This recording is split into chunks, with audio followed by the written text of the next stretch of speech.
Stage پر تشریف فرما دیگر ممبران، بزرگوں، دوستوں، السلام علیکم۔ اتوار کا جو انقلاب کا شمارہ تھا اس میں ایک مضمون میں نے پڑھا، ادب اردو ہے اور اردو ادب ہے۔ آپ لوگوں نے شاید دیکھا ہوگا کہ گزشتہ اتوار کو جو انقلاب کا شمارہ تھا،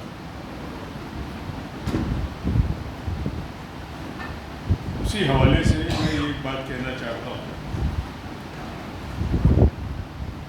کہ عابد عثمان نے جو کلمات مولانا احسان صاحب کے تعلق سے کہے وہ مناسب نہیں۔ ہر جگہ تنازع ہے، کب تک یہ سب ہوتا رہے گا؟ ٹھیک ہے، ایک چیز ہو گئی، میں نے بھی اسرار سے بھی بات کی، بولے بھائی ہر جگہ تو ہوتے نہ کا کر دیتے، سب جگہ تو ہوتے، چل ہوا درگزر کرنا رواداری کا ایک رواداری درگزر یہ اردو تہذیب کا ایک حصہ ہے، اور اردو صرف زبان نہیں ہے، مکمل تہذیب کا نام ہے، مکمل تہذیب۔ اور اس کا تقاضا یہ ہے کہ جو بھی عوامل رہے ہوں گے میں جانتا نہیں، وہ قابل مذمت ہیں، یہ کہتے ہوئے بھی مولانا صاحب کی شان میں اس طرح کے جملے جو عابد نے کہے وہ مناسب نہیں۔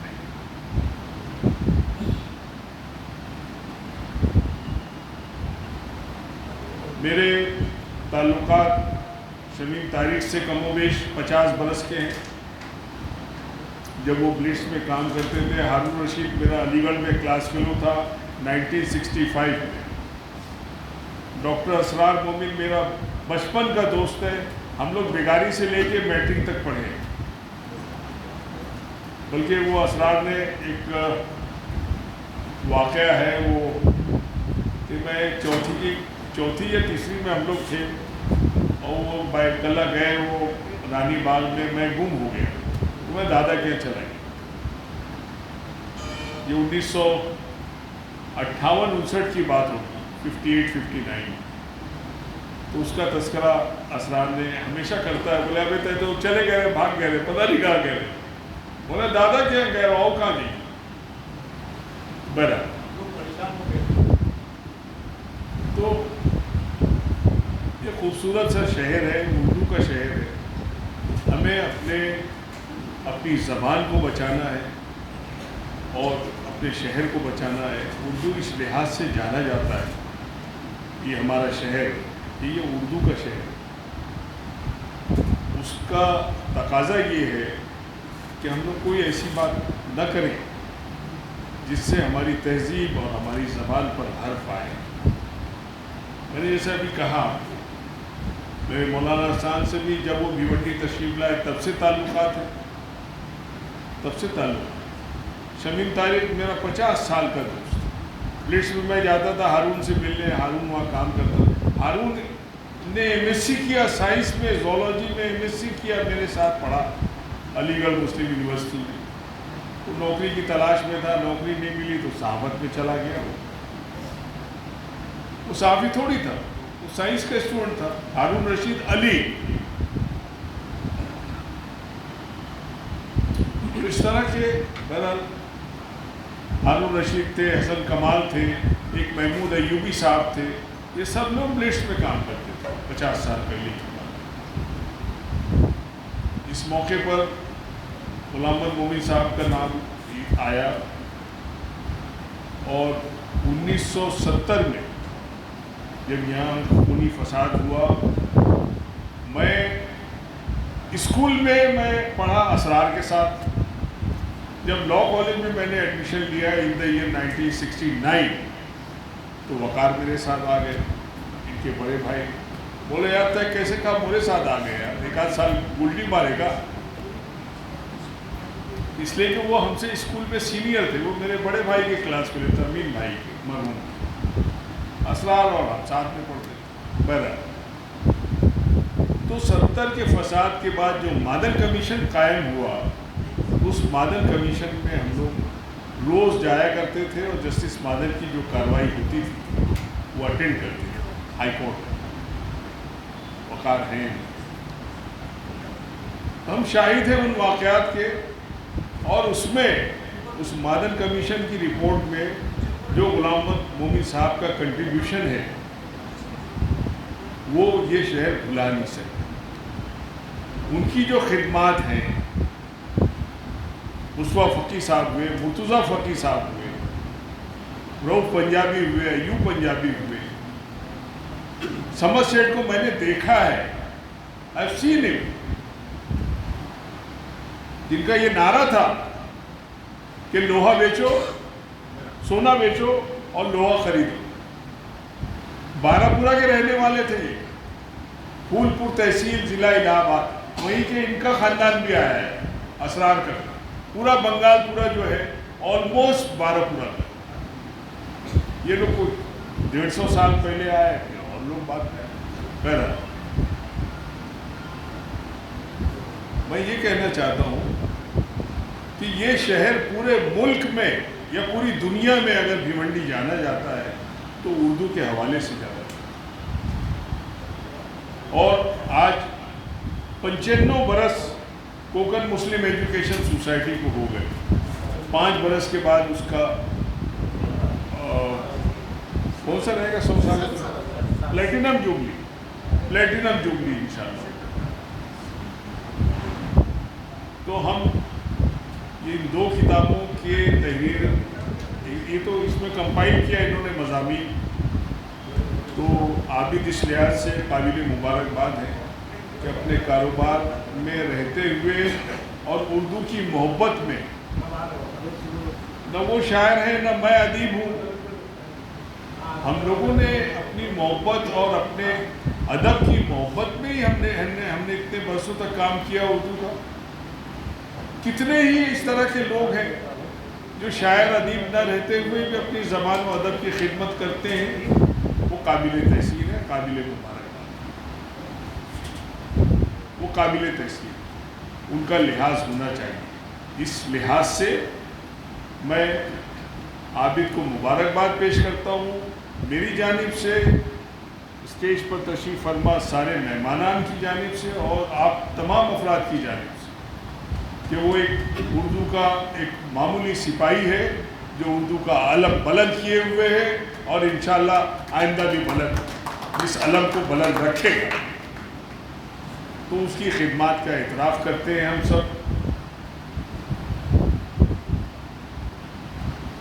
اختر کاظمی صاحب کی خدمات جو اپنی جگہ ہے، وہ کتاب میں نے ابھی تک دیکھی نہیں ہے، میرا مضمون ہے اس میں نے کیا لکھا مجھے یاد نہیں ہے، لیکن اب وہ کتاب میرے ہاتھ آئے تو میں دیکھوں کہ کیا میں نے لکھا ہے بہرحال۔ تو اس طرح سے ہم آج اس بات کا اعادہ کریں۔ دیکھو ایک چھوٹا سا واقعہ بتا کے میں اپنی بات ختم کروں گا۔ پچھلے دنوں سپریم کورٹ میں اردو کا ذکر ہوا، اس میں جو ہندوستان کے سولیسیٹر جنرل ہیں تشار مہتا صاحب، انہوں نے ایک شعر کہا، تو چیف جسٹس نے دریافت کیا ہے اقبال کا، تو انہوں نے کہا no sir no, it is written by Waseem Barelvi, he is a very famous poet of Urdu language. تو کپل سبل صاحب ان کے مقابل لڑ رہے تھے، یہ مہاراشٹر کا جو شندے صاحب کا کیس تھا اسی کا آرگیومنٹ تھا۔ تو وہ شعر بہت پسند آیا ان کو، چیف جسٹس کو، سپریم کورٹ کا چیف جسٹس۔ تو اس کو تھوڑا ایکسپلین کیا تشار مہتا نے۔ کپل سبل نے کہا کہ I agree with Tushar Mehta that Urdu is a beautiful language but it's a dying language، مر رہی ہے یہ۔ تو ہم سب لوگ اس بات کا اعادہ کریں کہ یہ زبان مرنے نہ پائے. ابھی کچھ دنوں پہلے میں نے اختر جاوید کا بھی ایک مضمون پڑھا. انہوں نے بھی یہی گھما پھرا کے یہی بات تھی کہ ہم اردو زبان بول تو رہے ہیں لیکن اب اردو پڑھی کم جاتی. میں جانتا ہوں اس لیے کہ میرا رشتہ بھوپال میں ہوا 50 سال پہلے یا 47 سال پہلے میرے نکاح ہوئے. اسرار تھے میرے نکاح میں.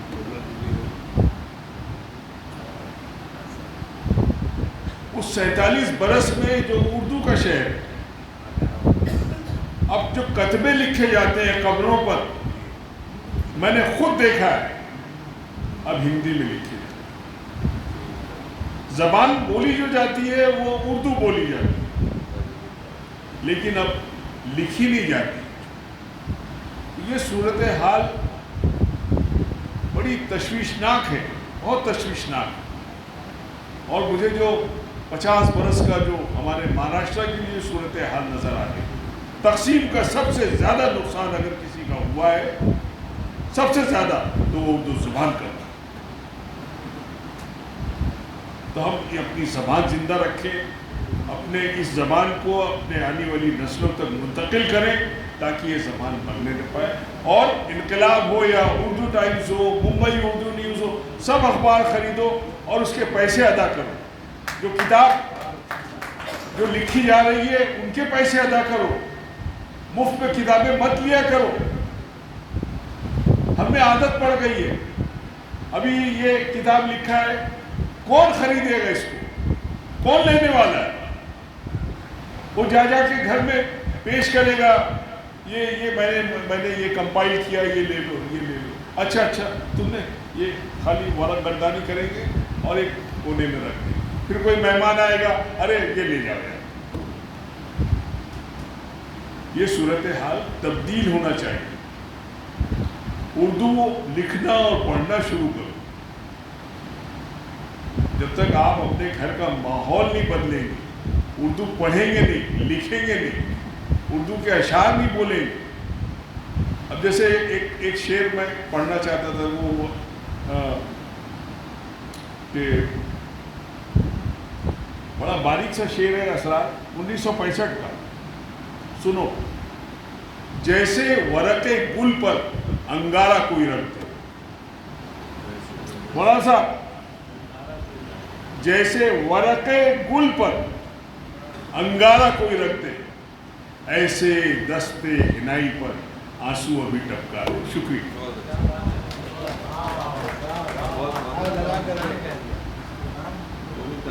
ایک شعر میں یاسین بھائی نے اردو ادب کی پوری چاشنی جو ہے لا کے رکھ دی. بہت شکریہ ایڈوکیٹ یاسین مومن صاحب. اب میں التماس کرتا ہوں عالی مرتبت مفتی حذیفہ قاسمی صاحب, ناظم جمعیت علماء مہاراشٹر, درخواست ہے کہ تشریف لائیں.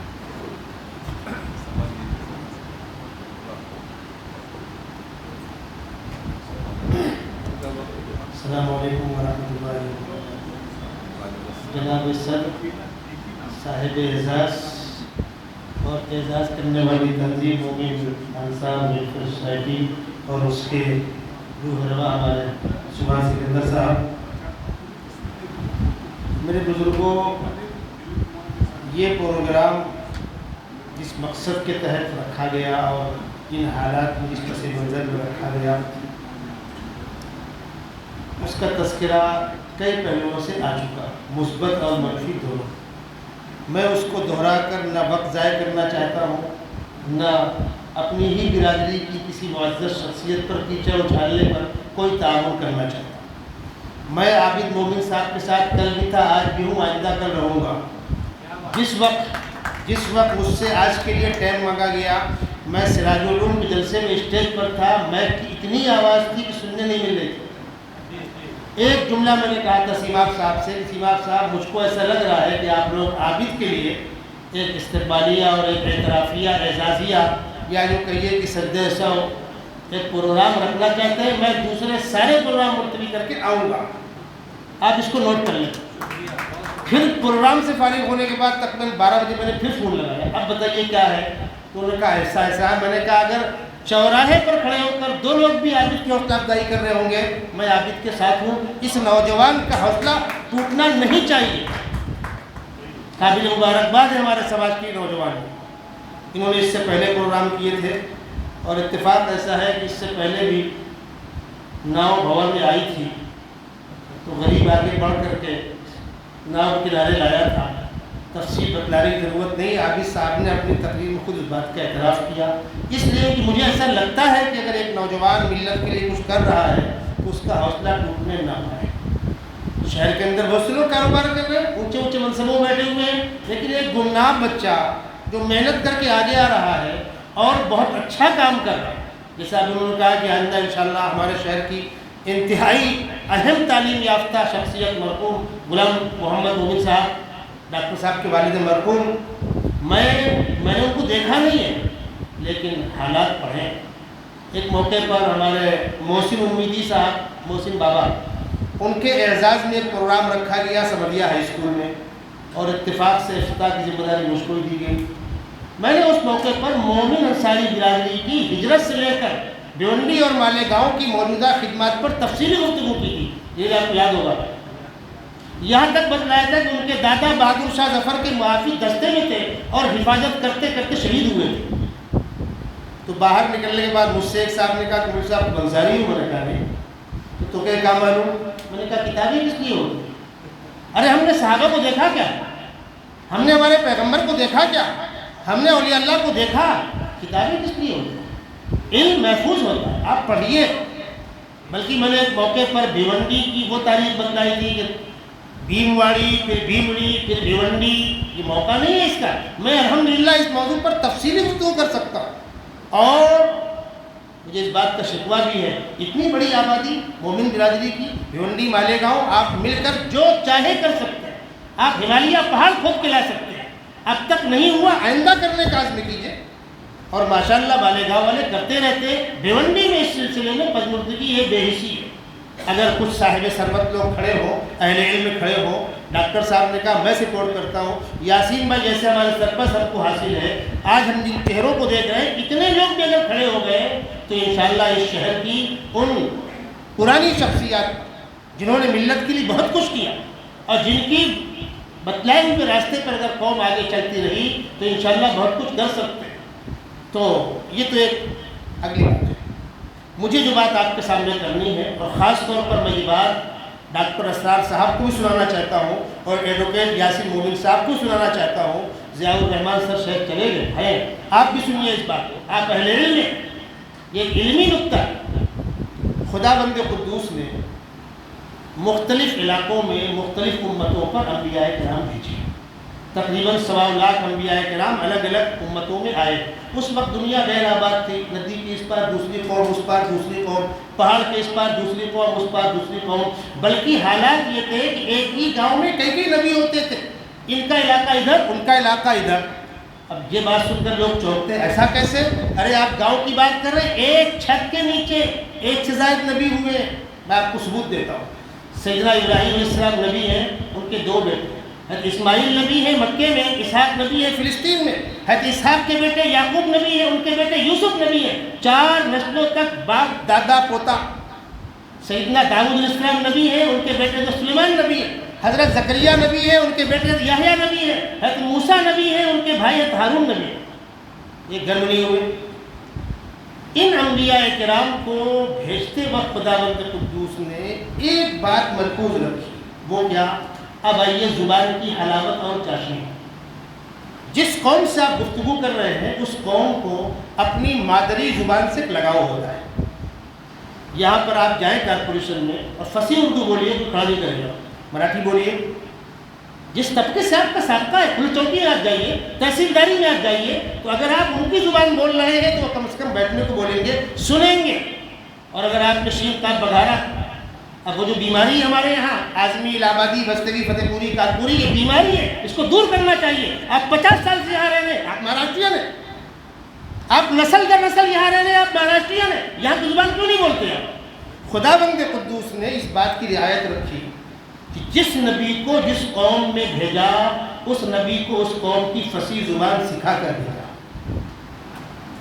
حوالہ وما ارسلنا من قبلك الا وما ارسلنا من رسول الا بلسان قومه ليبين لهم. 14ویں پارے میں سورہ نحل کی آیت ہے وما ارسلنا من رسول الا بلسان قومه. ہم رسولوں کو ان کی قوم کی فصیح زبان سکھا کر بھیجتے تھے لیبین لهم تاکہ اپنی بات کھل کے ان سے کہہ سکے, فاصلے ختم ہو. کسی نبی کو ترجمان نہیں لگا. کس بات کی رعایت کی گئی؟ تاکہ اس قوم سے قرب بڑھے. اب اگلی بات سن لیجیے. وہ انبیاء علاقائی تھے, کوئی ادھر کوئی ادھر کی کوئی ادھر. ہم جس نبی کی امت ہیں آپ آفاقی ہیں. ان انبیاء کی الگ الگ زبانیں ان نبیوں کو سکھا کر بھیجا گیا, تو امام الانبیاء خاتم النبیین آفاقی رسول کو تمام زبانوں کا حامل نہیں بنایا جائے گا؟ بنایا گیا. آپ نے تمام زبانوں کی یکساں افادیت بتلائی اور صحابہ کو بھیج بھیج کر الگ الگ قوموں کی زبانیں سیکھنے کا اور اس میں دین کے دعوت دینے کی بات آپ نے کہی. جب آپ خاتم النبیین ہیں تو آپ کی امت دنیا کے کسی بھی خطے میں کسی بھی زبان کو اس مقصد سیکھتی ہے کہ میں اس زبان میں دعوت کا کام کروں گا, تو عین وہ زبان سیکھنا عبادت ہے. وہ انگلش ہو کہ سنسکرت ہو, کوئی بھی زبان, زبانوں کا بھید بھاؤ بند ہونا چاہیے. تیسری بات سنیے. بات گرچہ لمبی ہو رہی لیکن یہ باتیں ہوتی نہیں عام طور. سن لیجیے. اس ملک میں مغل بادشاہوں کے دور میں سرکاری زبان فارسی تھی. ہمارا پورا دینی اثاثہ فارسی میں تھا. وہ زمانہ گیا, انگریز آ گئے, ان کا غلبہ ہوا, تو ہمارے بزرگوں نے فارسی کے ذخیرے کو اردو کے اندر منتقل کر دیا, اس لیے کہ اس وقت ہندوستان میں غیر مسلم بھی فارسی اردو بولتے تھے. اور سب سے پہلا سب سے بڑا پریس لکھنؤ کے اندر ایک غیر مسلم کا تھا.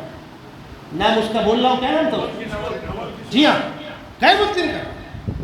اور جو قرآن پاک چھاپتا تھا, لیکن اس احترام کے ساتھ کہ کوئی شخص بلا وضو قرآن کے نسخے کو ہاتھ لگائے گا نہیں اور قرآن کے اوراق عام جگہوں پر رکھے نہیں جائیں گے. اس وقت کوئی بھید بھاؤ نہیں تھا. ایک طرف مغل حکومت چلی گئی, انگریز دور حکومت, ایک طرف ہمارا ذخیرہ فارسی سے اردو کے اندر منتقل کیا گیا, اور پھر آزادی کے آخری مراحل میں بٹوارے کا شوشہ چھوڑا گیا, اور جو خنجر چلے اور دل پھٹے اور پڑوسی ملک کی سرکاری زبان اردو زبان قرار پائی. اس بیچاری اس ملک کی پیدا ہونے والی بیٹی, وہ اردو زبان جو اسی ہندوستان کے اندر پیدا ہوئی ہے, اس کے ساتھ تعصب کا سلسلہ شروع ہوا. اب اس کا بھرم تھوڑا بہت اگر باقی ہے تو مدارس میں باقی ہے, علماء کرام کی تقریر و تحریروں میں باقی ہے, یا آپ جیسے ادب نواز اہل علم کی مجلسوں کے اندر باقی ہے. جب آپ اپنے لوگوں کو یاد کریں گے, نوجوانوں کی حوصلہ افزائی کریں گے, تو نئے لوگوں کو آگے بڑھنے کا حوصلہ ملے گا. عابد مومن جیسے نوجوان, فہیم بھائی ہمارے اور بہت ساتھی ہیں, اس پوری ٹیم کو ہم کو تعاون دینا ہے. یہ بیچارے اپنا کاروبار کرتے ہیں, کوئی پروگرام کرنا ہے, کوئی کتاب شائع کرنا ہے, مہمانوں کو بلانا ہے, ہر جگہ گاڑیوں پیٹرول لگتا ہے. جن کے پاس پیٹرول ہے پیٹرول دے, جن کے پاس وقت ہے وقت دے. اہل علم اہل قلم قلم چلائیں گے, اور ہم جیسے لوگ یہاں کھڑے ہو کر آپ کے سامنے رفادی کر دیں گے. بھائی سلیمان صاحب نے کہا نا کہ میرے لیے فیس ہے, انشاءاللہ میں اپنی گاڑی سے آؤں گا اور آپ کے ساتھ شامل ہوں گا.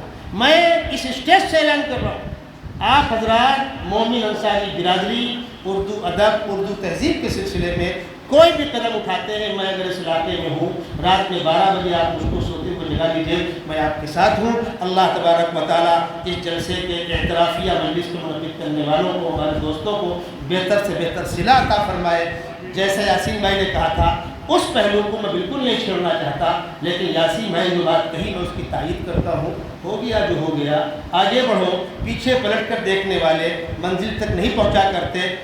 چلے ہم چلے, اور عابد صاحب یاد رکھیے گا, گرتے ہیں شہ سوار ہی میدان جنگ میں, وہ طفل کیا گرے گھٹنوں کے بھر چلے. میں آپ کو اپنا واقعہ سنا دوں. میں چلتا ہوں شہر میں, بعض لوگ آواز دے کر رک کر مسافہ کرتے ہیں, ہاتھ چوم لیتے ہیں, بات بولتے ہیں یہی ہے, کیا کرو گے آپ؟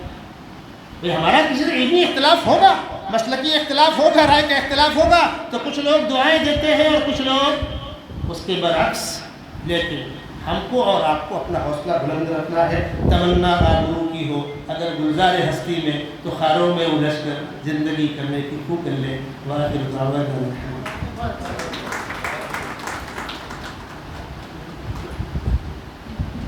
عالی مرتبہ مفتی حذیفہ قاسمی صاحب